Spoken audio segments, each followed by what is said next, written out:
कोई व्यापार नहीं चलता हो, दिक्कत आ रही हो, तो हनुमान जी के दूसरे नंबर का भाई गतिमान का स्मरण करो। हनुमान जी के उल्टे पांव का सिंदूर लाकर गतिमान का नाम लेकर स्वस्तिक बना दिया जाए व्यापार वाली जगह पर, तो व्यापार अच्छा चलने लगता है महाराज। कोई व्यक्ति पैसा खा गया, नहीं दे रहा, बहुत परेशान हो गए, मांग मांग कर दे गए, नहीं दे रहा, हाथ जोड़ लिए, पांव जोड़ लिए, सब कुछ कर लिया, नहीं दे रहा, तो हनुमान जी के तीसरे नंबर का भाई रतिमान, रतिमान, गतिमान नहीं, रतिमान, रतिमान का नाम लीजिए।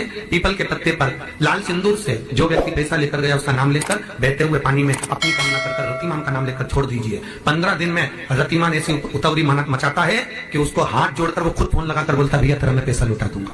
रतिमान का स्मरण किया जाता है। रतिमान, ध्यान दीजिएगा, हनुमान का एक स्मरण, पंचमुखी हनुमान का एक भाव। महाराज जैसे बहुत ज्यादा तकलीफ अगर व्यक्ति को हो गई है, बहुत कष्टमय जीवन चल रहा है, हार गए हर जगह से और तकलीफमय जीवन चल रहा है, तो पंचमुखी हनुमान का एक शिव महापुराण का और स्कंद पुराण का एक बड़ा सुंदर मंत्र है। उस मंत्र को आप सब एक बार हमारे साथ में बोलें। ओम नमो हनुमते रुद्र अवताराय सर्व शत्रु संहारणाय सर्व रोग हराय सर्व वशीकरणाय रामदूताय स्वाहा। बस इस मंत्र को हाथ में काली तिल लेकर, एक जौ लेकर और गूगल लेकर, थोड़ा सा उसमें गाय का घी डालकर, कंडे को या अग्नि को जलाकर इस मंत्र का 11 बार 21 बार जाप कर कर अपनी कामना कर कर छोड़ दीजिए। कैसा भी रोग हो, बीमारी हो, कष्ट हो, दुख हो, तकलीफ हो, 21 दिन के अंदर वो आनंद आना प्रारंभ कर देता है। इस मंत्र, स्कंद पुराण का, शिव महापुराण का ये मंत्र मूल पंचमुखी हनुमान सुख देंगे। और एक और चीज याद रखिए महाराज, यदि कोई काम के लिए जा रहे हो, कोई व्यापार के लिए जा रहे हो या नौकरी करने के लिए जा रहे हो और लगी नहीं रही, बहुत तकलीफ पा रहे हो, सर्विस ही नहीं लग रही, बहुत कष्टमय हो गया, तो निवेदन करूंगा 5 पीपल के पत्ते पर बेसन के 5 लड्डू घर में बने हुए, गाय के घी के 5 लड्डू रख लो।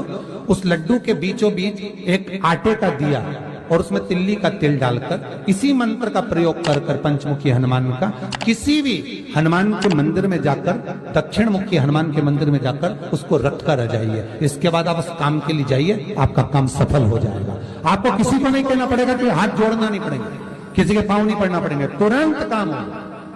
बस इस मंत्र का स्मरण कर कर पंचमुखी हनुमान का भूतेश्वर जो मंत्र है वो सुख देने वाला। पूरे घर में वास्तु के हिसाब से केवल एक दीवार ऐसी होती है जहां पर हनुमान जी का चित्र लगाया जाए।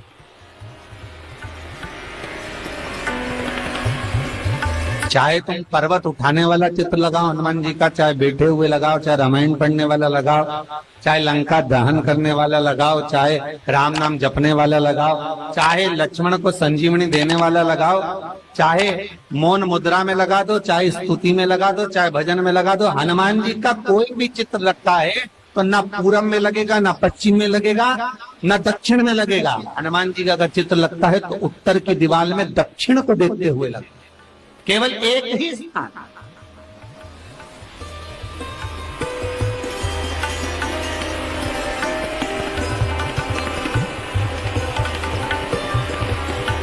जैसे पूर्वजों के चित्र को, पितरों के चित्र को, गए हुए हमारे जीवों के चित्र को दक्षिण में विराजमान किया जाता है, उसी तरह हनुमान को उत्तर में विराजमान कर कर दृष्टि दक्षिण में कर दी।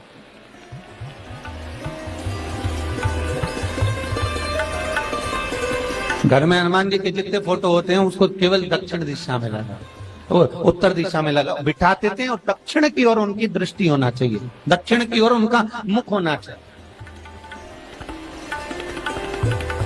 क्यों महाराज? अगर व्यक्ति के जीवन में कोई बीमारी आने वाली है, व्यक्ति के जीवन में कोई रोग आने वाला है, व्यक्ति के जीवन में अगर कोई कष्ट आने वाला है, व्यक्ति के जीवन में अगर कोई परेशानी आने वाली है, व्यक्ति के जीवन में कोई एक्सीडेंट का योग भी बनने वाला है, तो शास्त्र कहता है वो दिशा दक्षिण से ही बनता है।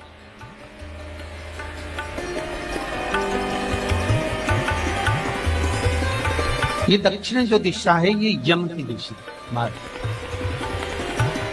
यहाँ संपूर्ण परिवार के साथ यमराज अपने आनंद में निवास करते।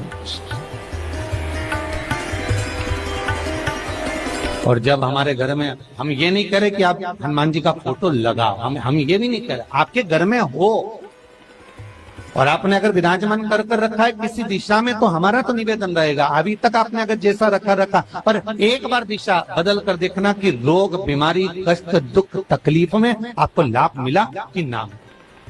हनुमान जी ने केवल दक्षिण दिशा की ओर अगर मुख कर हमने विराजमान कर दिया, फोटो ही विराजित किया। हम ये नहीं कहेंगे आपसे कि आप बाजार से फोटो खरीद के लाओ फिर लगाओ, नहीं, आपके घर में हो तो आप लगा दें, आपके घर में हो तो विराजमान।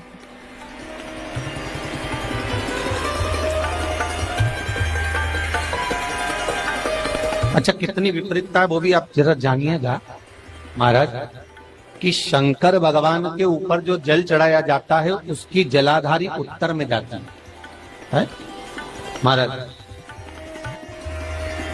भगवान शिव का जो जल जा रहा है वो उत्तर की ओर जा, और हनुमान जी को उत्तर में विराजमान कर मुख दक्षिण की ओर कर दिया। क्यों? प्रबल दिशाओं में उत्तर और दक्षिण महाराज, ये जो दो दिशाएं, इनको साधने के लिए कोई देवता आगे नहीं। अगर इन दिशाओं को कोई साधने वाला है तो केवल एक देवाधिदेव महादेव ही हो सकता। काल का हरण करने वाला वो महान काल ही हो सकता। शंकर का ही एक अवतार है हनुमान जी महाराज, रुद्र अवतार महाराज। हनुमान जी से कहा तुम दक्षिण की ओर दिशा पर संभालिए, शिव जी कहते हैं मेरा जल जब उत्तर की ओर जाएगा तो इस दिशा को मैं संभाल, चिंता ना करिए। जो स्मरण करने वाला होता है, भजन करने वाला होता है, कीर्तन करने वाला होता है, नाम जाप करने वाला होता है, उसका भी शास्त्र विधान कहता है, उसका भी व्याख्यान वर्णन करता है कि जैसे एक दिशा के रूप में हनुमान जी महाराज को विराजमान कर दक्षिण की दिशा पर हम विजय पर, अर्थात रोग पर, बीमारी पर, कष्ट पर, तकलीफ पर हम विजय प्राप्त कर सकते। ऐसा नहीं कि ऐसा कोई रोग नहीं जिसकी दवा नहीं है, पर जब तक भगवान की कृपा नहीं होगी तब तक कोई औषधि मिल सकती नहीं, कुछ प्राप्त नहीं हो सकता। जब भगवान करुणा करते हैं तो आप रूप कुछ ना कुछ सुख की अनुभूति हो जाती है, अपने आप सुख का भान हो जाता है।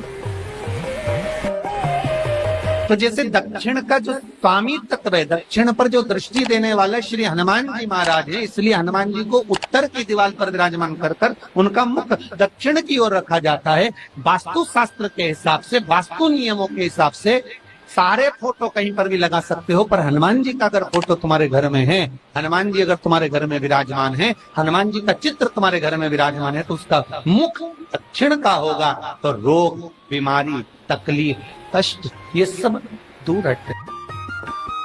कई लोग प्रश्न करते हैं, गुरुजी आप कहते हो कि हनुमान जी महाराज शंकर भगवान का एक अंश स्वरूप है,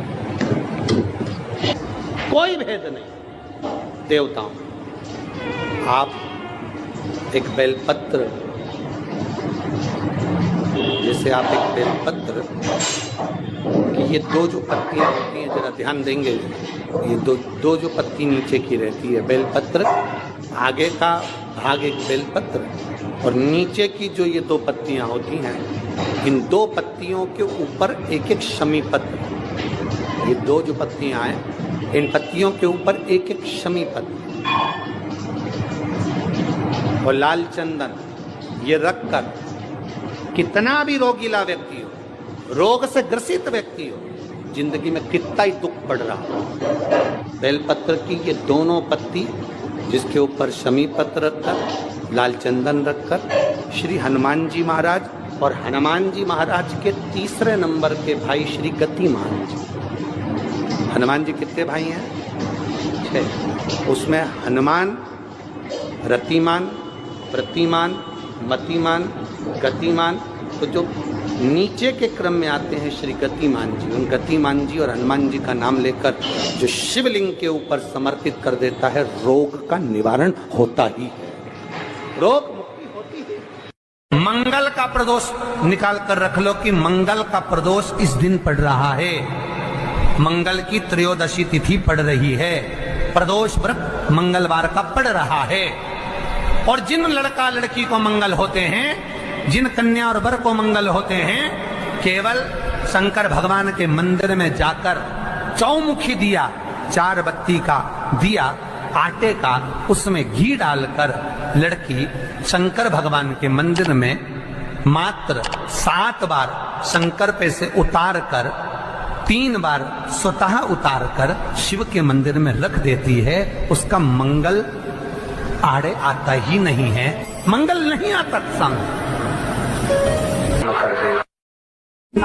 शंकर भगवान पर चढ़े हुए जल जब नीचे की ओर आता है, जिस जगह पर जल गिरता है उस जगह पर मात्र एक दुर्वा प्रदोष के दिन अपनी कामना कर कर इस शरीर के सुख के लिए शंकर भगवान के जल गिरने वाले स्थान के पास में अवधूतेश्वर महादेव के नाम से रख दी जाती है, तो जिंदगी में कभी बड़ी बीमारी नहीं आती। उसी तरह जिससे रोग को समाप्त करने के लिए दुर्वा का प्रयोग किया जाता है।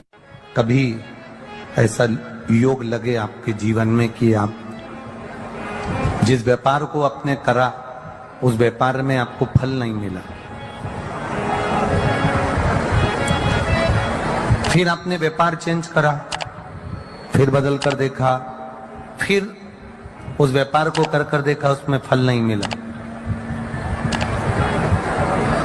फिर आपने वापिस व्यापार को बदलने का विचार किया, तो हमारा निवेदन रहेगा उस व्यापार को बदलने से पहले एक काम जरूर कर कर देखो।